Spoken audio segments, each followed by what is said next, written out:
Okay, so where was I? Bale, this may be our last synchron session, which means a lot of the times that we will have our time, kung wari yung sa ngayon, let's say I actually don't know when your midterms will be. It may be December 8th to 12 onwards, maybe December 15 onwards, though I doubt that. Baka December 8 to 12, 8 to 12 onward, 8 December 8 onwards siya. So if I'm not mistaken, it may be 2 weeks after pa nito, you still have 2 sessions with me.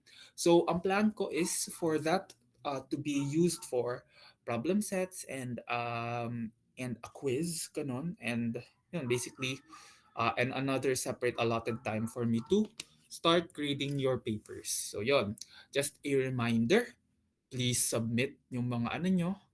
Again, hindi ako maghahabol ng mga estudyante kung may mga kulang-kulang sila by the time mag-grade. And if tatanong nyo, sir, natanggap po ba kayo ng mga late na submissions? Yes, with a caveat, syempre may mga deductions na yun kasi that would be unfair to those who passed on time or early. So, but ito din, isa pang caveat ay kapag ako nagre-grade, tapos natapos na akong mag-grade, and then tsaka pa lang nagpasa isang student after ko nang mag-grade tapos late pa yung pasa niya. Kumbaga very last minute na yon, hindi ko na siya matatanggap kasi syempre um, prepared na yung grades. Ayoko na siyang i-manipulate after the fact kasi that's not my responsibility na. I mean, ang protocol naman talaga dapat ay hindi na natatanggap yung mga late submissions and may mga deductions dapat, pero at that point medyo disrespectful na siya on my part as the instructor, di ba? I've set deadlines. Siyempre, deadlines are set for the discipline of the students para masanay. Siyempre, ganun talaga kapag sa mga workforce, lagi kayong may deadlines and it needs to be met. So, yon, parang practice na din yun sa'yo. I know it sounds cheesy kapag ganun, pero after witnessing and being integrated in the workforce, may intindihan nyo talaga siya. So yun. And just another thing before we start our discussion, I posted your problem set number 3. If mapapansin nyo, it has around 15 problems each. And strategic ko naman siyang pinlace. Tatlo for flat surfaces, tatlo for curved surfaces, tatlo for buoyancy, tatlo for discharge, and tatlo for energy and head. So yun. Ganun siya, marami talaga siya. And dinamihan ko siya ng konti ngayon and ginawa siyang more diverse kasi I want to best prepare you for the finals. Siyempre, baka mamaya maisip nyo ay parang as much as possible, ang ginagawa ko naman talaga sa mga examinations nyo or sa quiz or sa examinations is naka-base siya sa mga na-discuss natin or nasagutan nyo sa problem set. So I'm assuming na sinagutan nyo siya and inintindahan nyo siya. Siyempre, binibigay ko siya for you to understand and doon ko kayo i-assess for midterm examinations. You have the freedom to research about the problems itself. That's definitely a part of it naman. However, again, as I've repeatedly said, kailangan nyo siyang intindihan if you actually want to uh, pass examination. So, yun naman talaga lagi dapat ang ginagawa. Hindi yung basta-basta lang na kukunin from a source. Okay lang sa akin na kunin from a source kasi um, ang hinihingi ko naman din sa inyo ay specific format, and itong format naman na ito, hindi naman siya laging nakikita from other sources. So, ibig sabihin, even may mahanap kayong answer key from somewhere, you still have to reintegrate it into the format that I asked for. So, parang yun na din yung strategy ko for you to properly digest what the problem is about. Ayun. So, if mapapansin nyo din, very focused tayo on problem solving sa ating mga assessments. So, doon siya magpe-paste lagi. Uh, Tapos, aside from problem set number 3, you will also have problem set number 4. However, it will be shorter, relatively shorter than problem set number 3 naman. It will be problem set number 3 will be based on our discussion today, which will be fluid flow on pipes, including the Bernoulli's equation and Reynolds number. Ayan. So with that, let me present my screen for our final chapter. Okay, visible ba siya?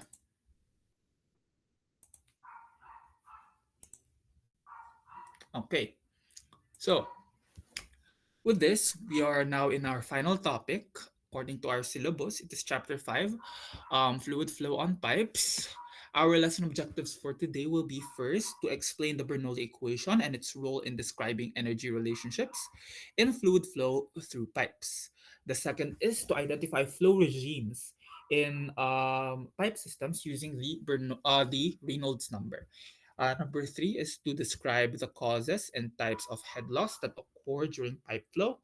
And number four is to apply the fundamental concepts of pipe flow to analyze and solve basic fluid flow problems. So bago pala ako magsimula, I need to record pala the presentation. I forgot. Hindi ko din pala na-record yung kaninang discussion ko. Give me a moment.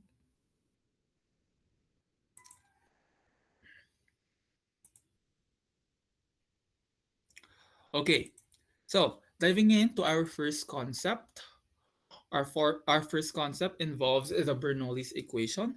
So the Bernoulli's energy theorem results from the application of the principles of conservation of energy. So the equation may be summarized as follows.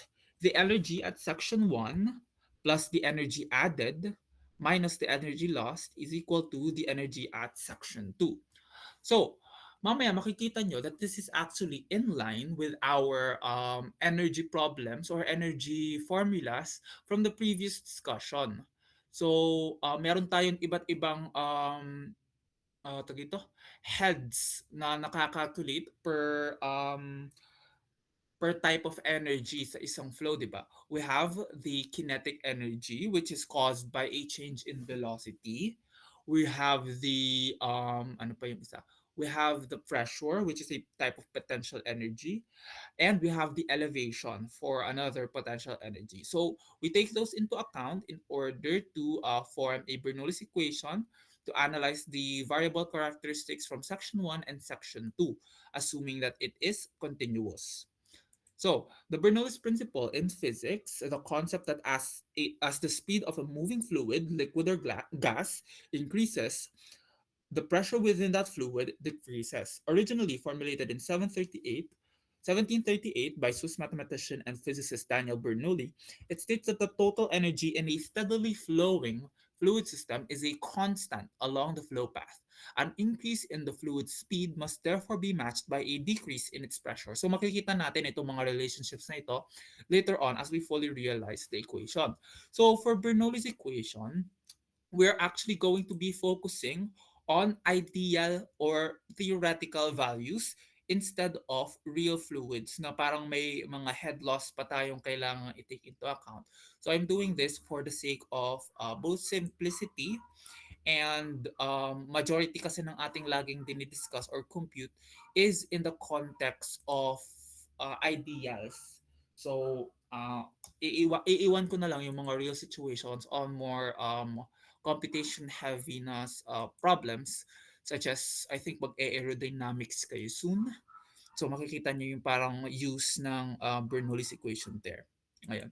So with that, we're going to be calculating the energy equation or the Bernoulli's energy equation without head loss. So, if the fluid experiences no head loss in moving from section 1 to section 2, then the total energy at section 1 must equal to the total energy at section 2. Now, 'di ba, ang head, we described the head before from our previous discussion as a type of energy stored from the flows in fluid. And this head is expressed in a unit of length. So dito, makikita natin, if this is a familiar formula, this is the head from the kinetic energy or from the movement of the fluid itself. Ito naman, from the pressure, when a certain pressure is applied here or a certain pressure is applied in a certain point, plus Z, which is the elevation. So this is kinetic, this is the pressure, and this is from the elevation. So neglecting of head in fluid flow, the values that we get are called ideal or theoretical values, as we have said before. So ang focus talaga natin dito is without head loss. I mean, for now. Pero hindi ko na isasama yung parang mga may specific hydraulic grade line. Ito muna yung bibigay ko sa inyo. Now, mapapansin nyo dito, di ba, itong Z na ito yung elevation na ito. And then, ito may specific elevation dito. Then, from a specific reference datum line. And then, we also have here a length caused by, or a head caused by pressure, and then a head caused by pressure here. And then another head caused by velocity here and another by here. So makikita nyo siya. So when you add all those heads together, dapat magiging equal siya. Kaya siya represented in this figure. So, yun yung ating paggamit ng energy equation here. Now, saan kaya natin ito magagamit in the context of what we have studied so far? Now, a lot of problems may be asking, sabihin, okay, this has dito, given yung pressure, given yung elevation, given yung velocity dito, given yung pressure dito, given yung z dito, and then syempre, hahanapin natin V1. That's the typical way of how we use the energy equation, or the simplest siguro way on using the equation in terms of the problem. But baka mamaya ang kailangan natin gawin ay find the elevation of one point pero hindi given itong volume velocity na ito and hindi given yung velocity na ito. Ang given lang ay yung pressure and isang elevation. Paano kaya natin ito mahahanap? Mahanap natin yung velocity by getting it from the flow rate, which is AV, area times velocity. Papansin nyo naman, this is continuous. Considering that this is continuous, Q here and Q here would be the same. So it's a fusion of the equations that we have studied before. Kumbaga, culmination siya almost ng mga ginagamit nating equation. So, yung mga equations na nagamit nyo before, it's for preparing you for, hindi naman all to prepare just for this equation, but it's basically equipped you to solve equations such as the Bernoulli's equation. So, dahil doon, makukuha natin yung velocity dito and velocity dito, mapaplug in natin dito and dito. Then tsaka natin mahahanap yung elevation. So that's how we would typically be using the Bernoulli's equation. And syempre, other factors include gravity, acceleration due to gravity, and the specific weight of the fluid. Which is, dapat sinasaulo nyo na based sa, ang sa ulo niya lang dapat ay yung water, and ang binibigay usually ay standard gravity. Ayun. So, so far, naiintindihan ba?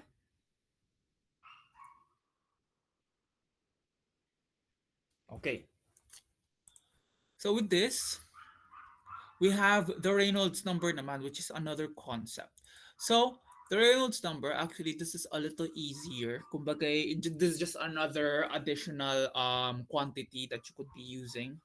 So dito, the Reynolds number is a quantity that is used to determine if the flow is laminar or turbulent. Ano ulit yung laminar and turbulent based sa ating previous discussion?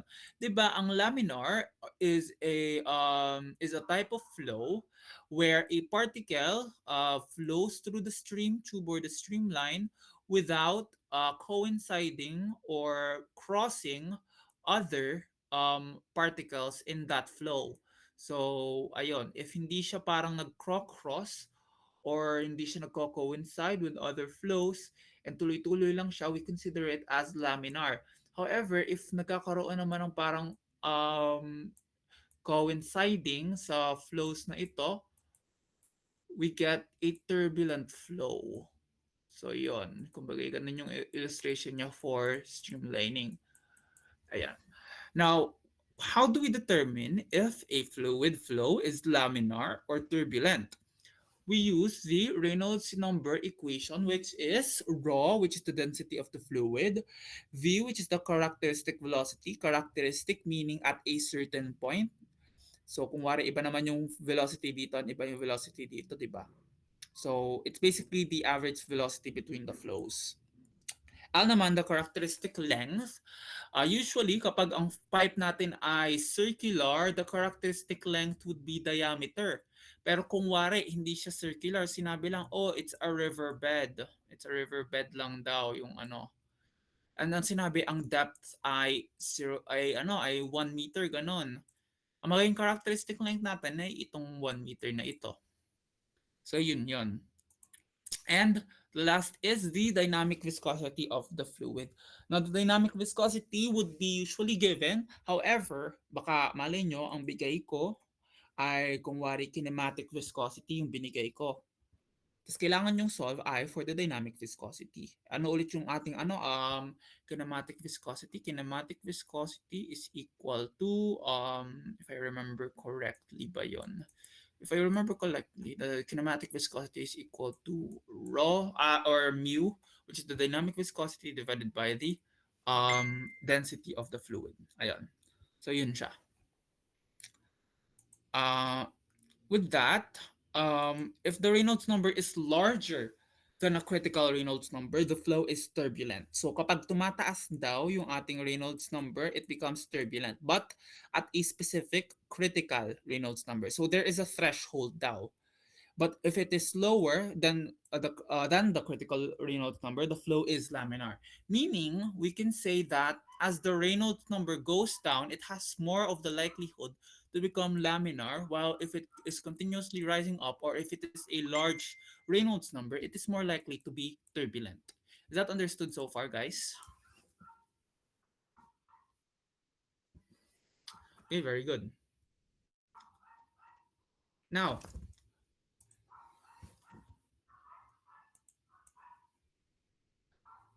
how do we determine what the critical Reynolds numbers are? So by the way, for your discretion, very short lang yung discussion natin today. Makakaalis pa tayo dito ng mga around 4:45 pa matapos na ating problem solving dito. So, how do we determine the critical Reynolds number to use? So, there are in this presentation, I set aside two types of critical Reynolds number. For a rough pipe wall, meaning kapag rough siya and hindi siya considered to be smooth, our critical Reynolds number is usually taken to be 2,000. Ibig sabihin, if na-determine natin na yung pipe wall or the surface of which the fluids flow, if it's rough, we will take the critical Reynolds number as 2,000, meaning if the calculated Reynolds number is over 2,000, it is considered to be turbulent. If it is lower than 2,000, we consider that to be laminar. However, if the wall is smooth and free of vibrations, and if the entering flow is free of disturbances, the critical Reynolds number can be as high as 40,000. So meaning, kapag ang ating surface ay smooth and free of vibrations, kapag tumaas siya ng 40,000 Reynolds number, that is turbulent. But if it is lower than 40,000, we consider that to be laminar. Is that understood so far, guys? Okay, very good. Bale, we're going to be diving into the problem solving na kaagad. Tapos pagkatapos ng problem solving, tapos na agad yung ating klase. And then mag-a-assign na lang ako ng problem set for the week. And then, yun lang din yan. So, let's tackle our first problem focusing on the Bernoulli's equation. Again, as I've said before, ang mga tinuturo ko sa inyo lagi ay foundational. Foundational lagi yung aking tinuturo sa inyo kasi if I ended up discussing sa inyo lahat ng types of problems, matagal tayo dito kasi ang mga problem solving natin lagi siyang nag-iiba-iba. There's no finite type of problem solving. Iba't iba yung lagi yung problem solving, but ang binibigay ko sa inyo ay almost yung the basic or the foundational para ma-realize nyo yung use ng formula, and then tsaka nyo ma-realize yung complexities ng paggamit ng formula in your problem sets where there are various amounts of diverse problems for you to study. So, yun, tackle muna natin yung problem na ito. So, a pipe gradually tapers from a diameter of 0.3 meters to 0.1 meter over the length shown in the figure. Hindi ko na-show yung figure pero drawing ko na lang. It conveys water at 5 liters per second. The pressure at the bottom is 196 kilonewtons per meter squared. If the pressure at the upper end is 98.1 kilonewton per meter squared, find the elevation of the upper end. So yon, may upper end and may lower end pala dito, bottom end.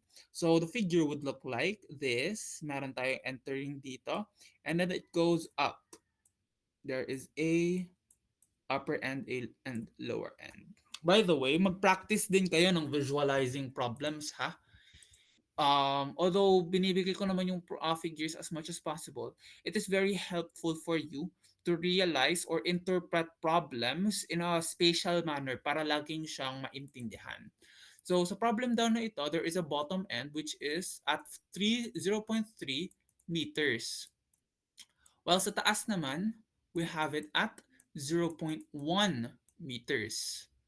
And then daw, it conveys or the pipe conveys water at 50 liters per second. So meron tayo ditong Q or volume flow rate and Q here. And considering that we consider this to be continuous, although hindi siya stated dito, we more often than not continuous kapag may kapag tayo may dinidiscuss na isang closed container or a pipe, kung wari isang container,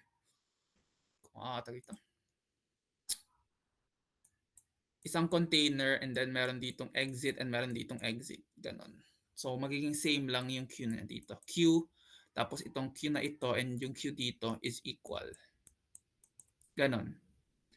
So dito sa case na ito, since dalawa lang yung openings niya, Q here and Q here, that would be the same volume flow rate. So yun, that's another clue that we have.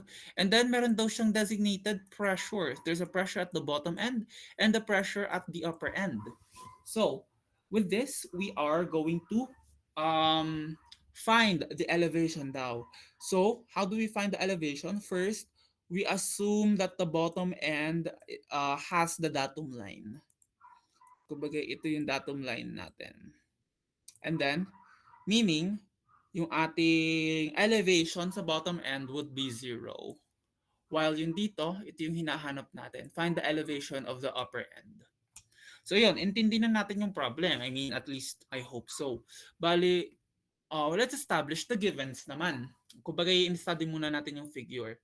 Yung givens naman, D1, or the diameter here, at the bottom end is 0.3 meters. D2, which is for the upper end, is 0.1 meters. The Q or the volume flow rate is 50 liters per second. Q and Q here. And then the pressure here at the bottom end is 196 kilonewtons per meter squared. And the pressure at the top is 98.1 kilonewtons per square meter. Hinahanap natin yung Z. Again, sinasabi ko sa inyo, prefer ko na sa given, ini-state nyo lagi yung unknown. Okay? So keep note of that na lang. Tapos naman sa formula, we have Q is equal to AV in order for us to determine this relationship. And the Bernoulli's equation.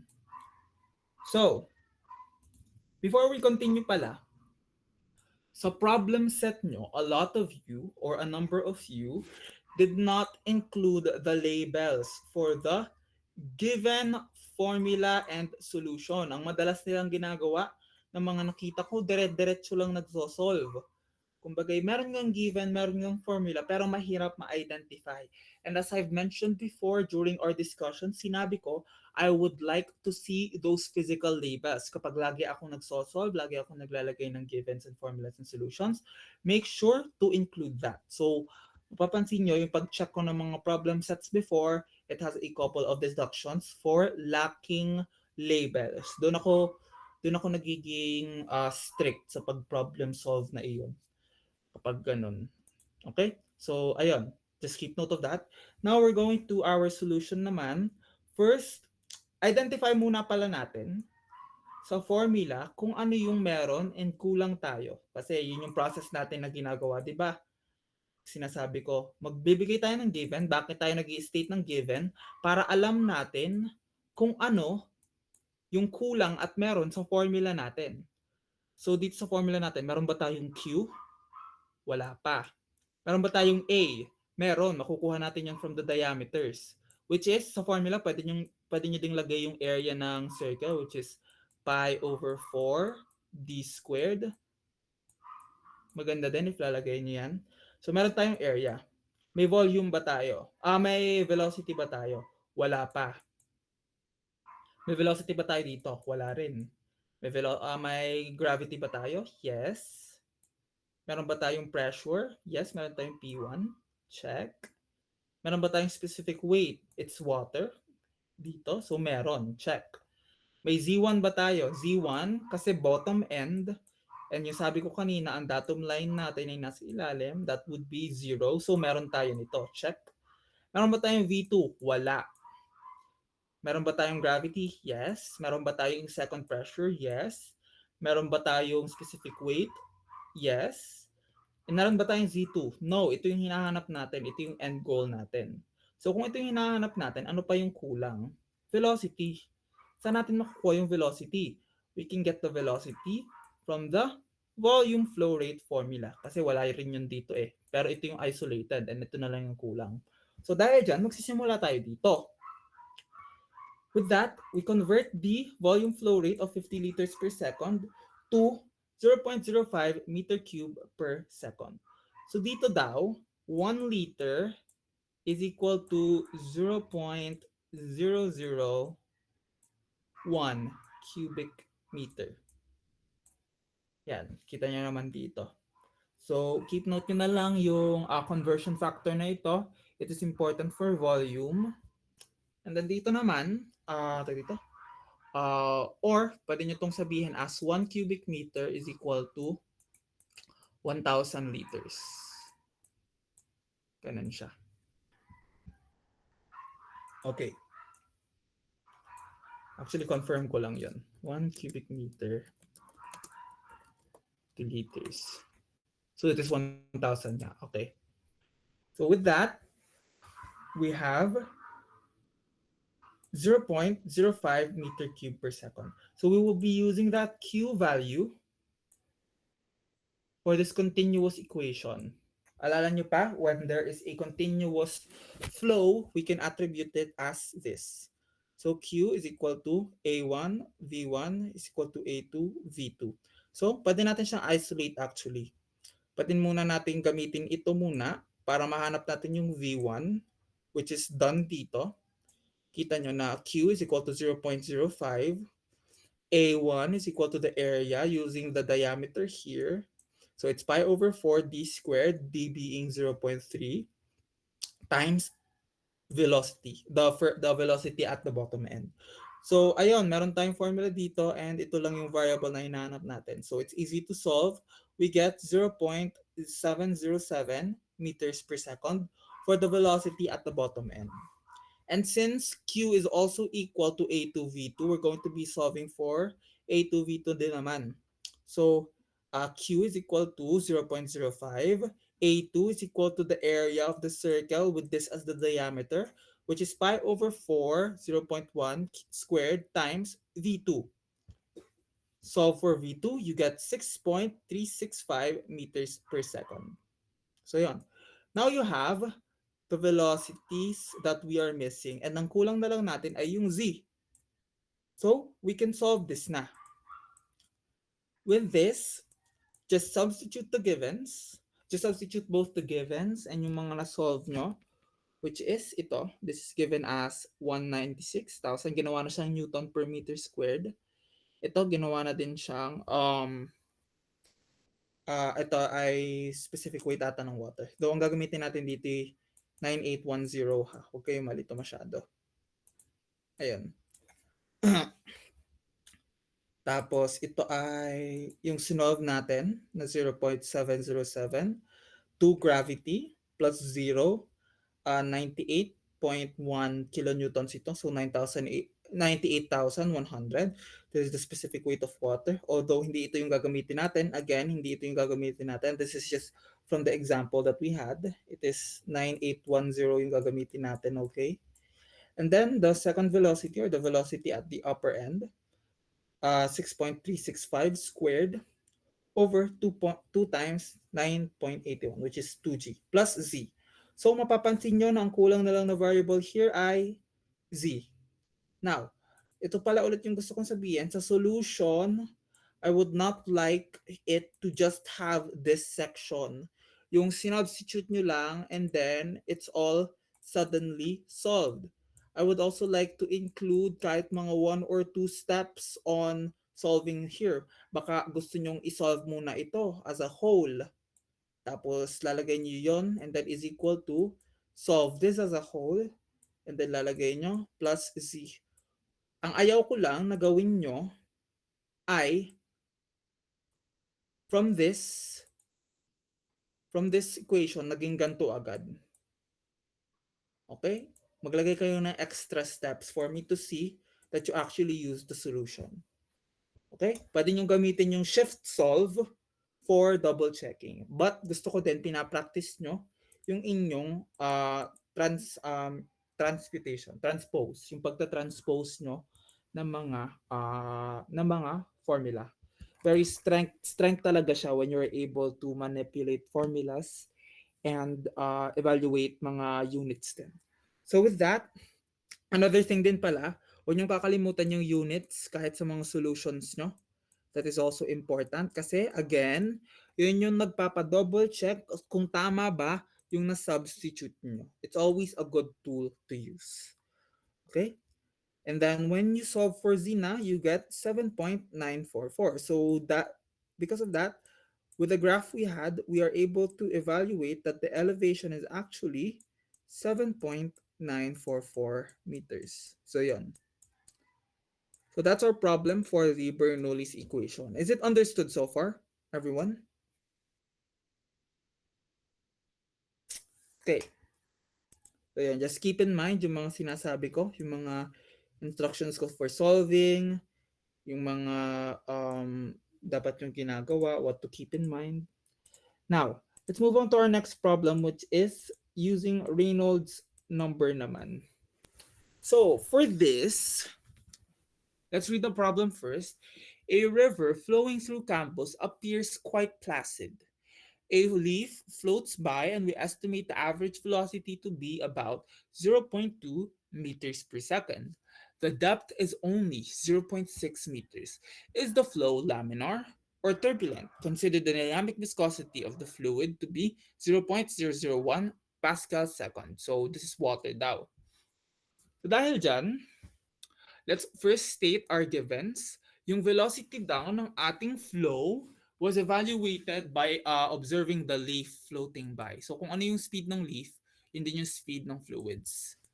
So yun yung, it's just another way to phrase the flow. Kumbaga, critical thinking na din siya, kumbaga. You get the flow as 0.2 meters per second. Our characteristic length is 0.6 meters kasi yun yung depth ng river daw, 0.6 meters.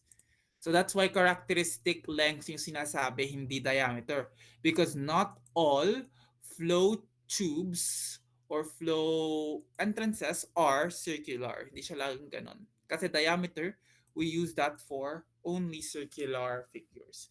We have the dynamic viscosity given by 0.001 pascals per pascal second and the density of water to be 1,000 kilograms per meter cube. We're now looking for the Reynolds number. So our equation or our formula there would be the discussed formula, which is the Reynolds number is equal to rho v L over mu. So, meron ba tayong density? Yes, kasi water from the river. Do we have a velocity? Yes, galing sa leaf. Do we have a characteristic length? Yes, it's 0.6 meters. And do we have the dynamic viscosity? Yes, it is 0.001 pascals per second.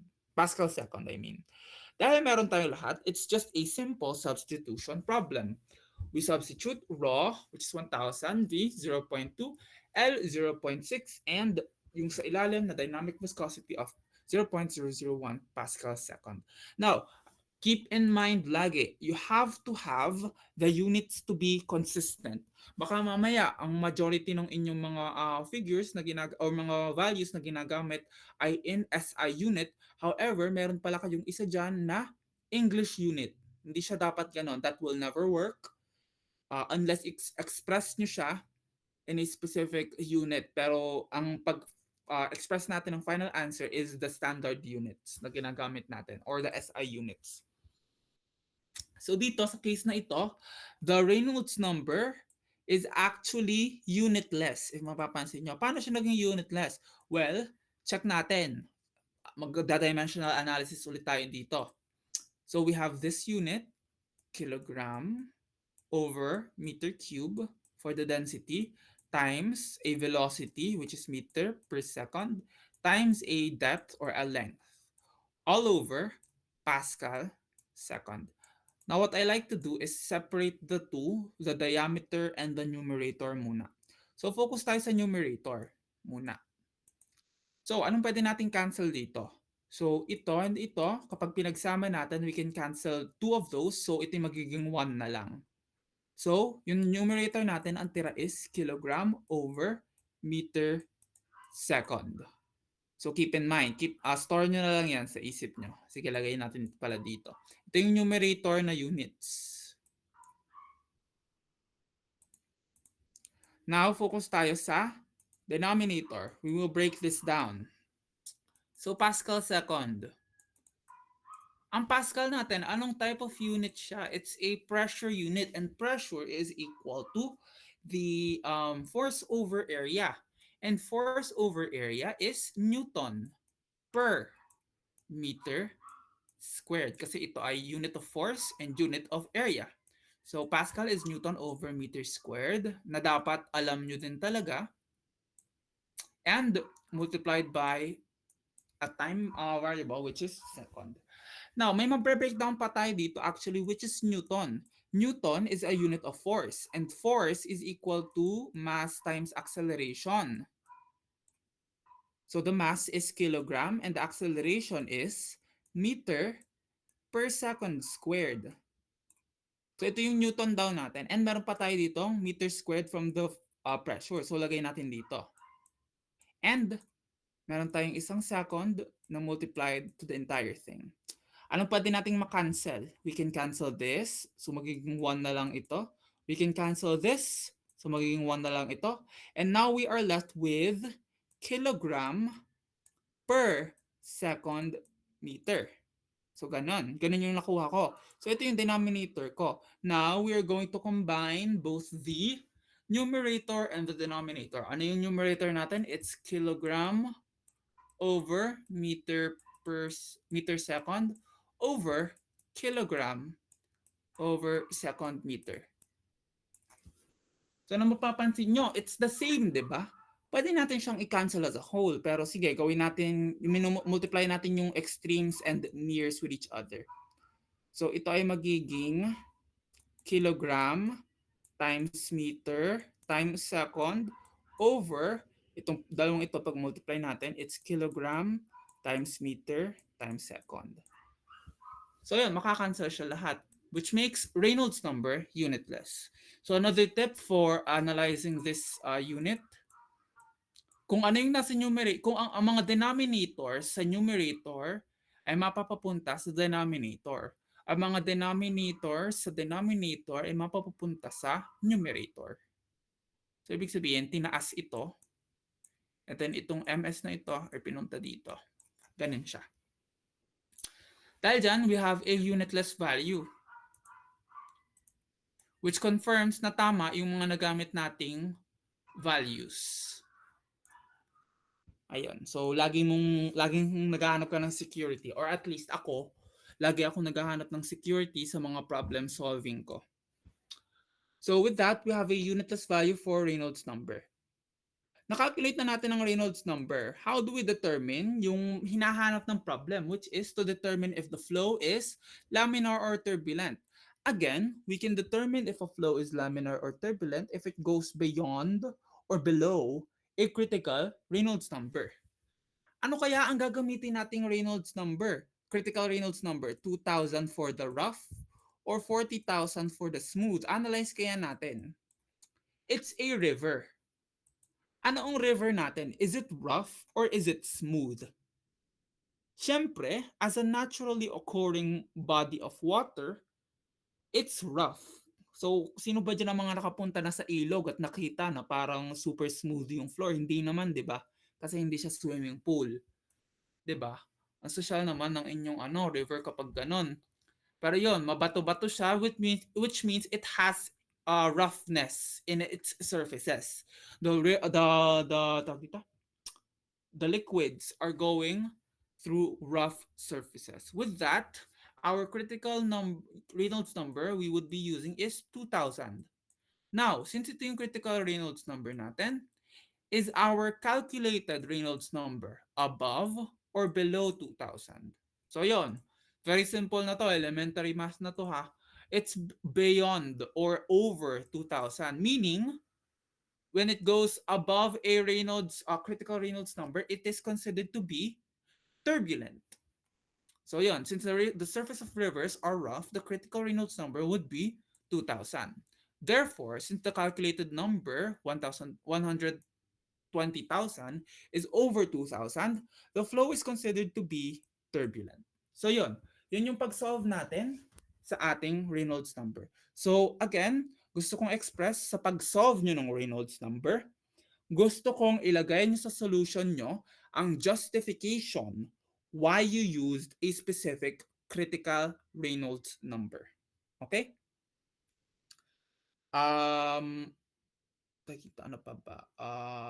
As much as possible, I will be stating kung ang surface ba ay rough or hindi, or at least drop context clues of whether or not it would be rough or not.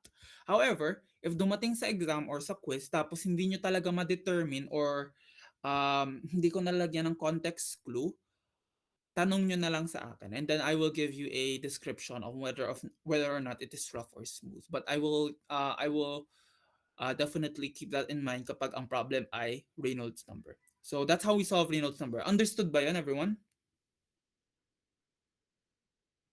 Okay. Do we have any questions so far? Okay, no questions so far. Bali with that is our last discussion for our fluid mechanics class. So the next sessions naman will be for our problem sets, for the quiz, and for your preparation for the final. So, kailangan nyo talaga ng maayos na pag-aaral dyan, okay? Just because maaga tayo natapos sa pag-discuss natin, huwag nyong kakalimutan yung mga pagsosolve nyo or else baka hindi kayo mahasa sa inyong pagsosolve sa final. So, alam nyo naman na a lot of you have kailangan nyo talagang bumawi sa finals dahil yung inyong mga midterm scores, it may not be as ideal. Although baka mabuhat pa siya ng iba nating grades or iba pa nating activities, kailangan nyo pa siyang bumawi doon para naman hindi kayo mapabagsak dito sa class na ito. So as much as possible, we're trying to set you up for passing the class. Ayun. So, ano pa ba? Yun lang naman. Just keep in mind, keep yourselves posted sa ating Google Classroom as much as possible. I will be sending updates doon kung ano mangyayari, kung kailan yung quiz. Make sure to be on time. Ayaw ko ulit gawing parang hindi maka-attend or biglang mawawalan daw ng internet o mawawalan ng power.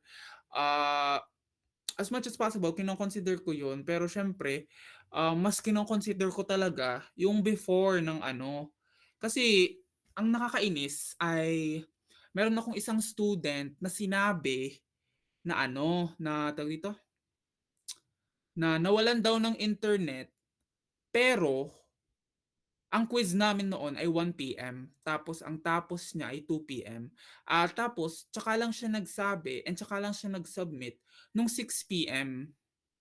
Sinabi sa akin wala daw internet buong araw na 'yan, which is okay, sige, baka inclined pa ako doon, pero as much as possible hindi ko 'yun maaano. Kasi in-announce ko na before na may quiz tayo. So, as much as possible, try to prepare, try to have a backup. Baka kailangan nyo mag-set ng data, baka kailangan nyo charge ng phone, mag-answer sa phone. Nasasagot naman yung sa phone kasi ina-upload lang naman natin yung solutions natin, prepare your materials, ganun. Pero, ang mahirap dito, nung nag-send siya nung answer, screenshot siya galing sa ChatGPT. Anong gagawin ko doon? parang nakakapikon and nakaka-disrespect as an instructor kasi bakit gano'n? Binibigay ko naman lahat ng materials para matutunan tapos ang sasabihin lang sa akin kung bakit hindi siya nakapag-quiz during that time ay dahil daw wala siyang internet. So, dahil doon, baka may mga ibang students na parang honest talaga na sinasabing, okay, wala daw talaga silang internet. Tapos malalaman ko ng isa na ito, parang hindi pala tunay or parang for his own benefit lang. Tapos dinayaan pa ako. So parang nakakawala ng trust kapag gano'n. Lalo na't ang pinaka-often na reason kung bakit nagiging late ang submission sa quizzes, even though binibigyan ko ng period of time to submit already, kasi usually 1 hour lang yung pagsagot ng quiz, 1 hour lang talaga yung pagsagot ng quiz, and then, um, tawag dito, 30 minutes for submission. Pwede nyo gamitin na 15 minutes, pero enough time na yon to submit. So, ayun, as much as possible, hihigpitan ko na yung pagiging pag-solve doon. So, kayo nang bahala doon. Ayaw ko namang sabihing pasensyahan na lang, pero ganun talaga. Parang kailangan mag-inform kayo sa akin beforehand. Tsaka ko lang siya maiintindihan kapag emergency talaga after the fact. And documentation. Documentation lagi yung hinihingi ko. As I've said naman before sa ating discussion ng syllabus. When you're preparing excuses, kailangan ko ng documentation. Or else, hindi ko na lang sinasabihan pero hindi ko masyadong kino-consider or hindi ko masyadong binibigyan ng pansin yung excuse na iyon. Okay? So yun lang naman, kumbaga final message na lang before we conclude our final discussion. If you have any other questions naman, you can always send me an email, and as much as possible naman, huwag kayong mag-alala doon sa mga sinasabi ko. As much as possible, I try to be compassionate naman doon sa mga gradings nyo. As much as possible, ang gagawin ko parang maghahanap ako ng technique kung paano gawin yung curve, kung paano gawin yung percentage ng pag-a-add para naman hindi kayo ma-hold back, para naman makapagpasa sa klase.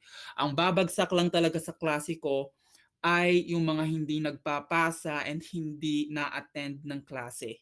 Yun yung hindi ko ma-discover. Paano ko malalaman if ang student ba ay bibigyan ko ng consideration, if masipag siyang umattend, and if, ano pa ba yung isa? If masipag siyang umattend, and ano yung sabi ko kanina? Basta, parang and if nagpapasa ba talaga siya. Ganon. Mas kino-consider ko yung mga ganon for compassionate grading. Kapag hindi ka present at all, pasensyahan na lang. Bakit? Bakit kita papasa if I did not see you exert any efforts, 'di ba? So, if you exerted efforts, you don't need to worry too much naman. Makakaraos din kayo doon. Okay. So, yun lang naman. Final message ko na lang yon. Thank you for attending our class. I hope may natutunan kayo. Be prepared sa mga susunod nating mga activities and quizzes. Keep yourself posted sa Google Classroom. And yun lang. You may now leave the meet. Have a nice rest of your day. And yun, you may now leave the meet na. Yes, Miss Flandes. Sir, clarification lang po about po sa PSET number 3 po. Yes po. Ano po, i-copy din po ba yung illustration po? For the illustration, yes, i-copy niyo siya. However, hindi siya one-to-one. You can do it in a schematic diagram. Schematic diagram lang yung hinihingi ko doon. Yun lang. It's to practice your visualization then ng problems para maintindihan nyo talaga where components are. Yun lang. May questions pa ba so far? Okay, no questions so far. You may now leave the meet na. Sige, bye guys. Goodbye and thank you po. Thank you. Thank you po, sir. Thank you po, sir. Thank you po, sir.